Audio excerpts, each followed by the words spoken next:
Splet je spremenil svet in način pogovora. Tudi naši sogovorniki pogosto klepetajo prek aplikacij in družbenih omrežij, posebej priljubljeni so skupinski pogovori. Če je domača naloga, pa ne veš, pišeš na skupino, ki je vsi iz tvojega razreda in ti bo že en povedal, kaj je za nalogo in ti pomaga. Če odgovor ne pride pravočasno, to povzroči malo živčnosti, a Luka ima rešitev. Da grem do prijatelja, ki je na drugi strani vasi.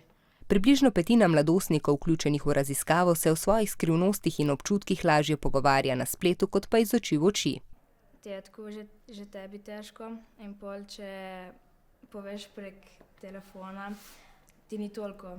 Ne? Če pa poveš v živo, pa te je strah, si jezen malo in tako.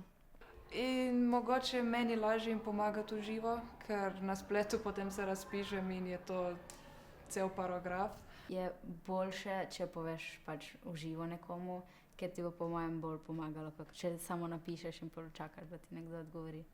Več spletnih pogovorov imajo dekleta, po drugi strani pa več fantov klepeta z osebami, ki jih poznajo le prek spleta, denimo, ko igrajo videoigre.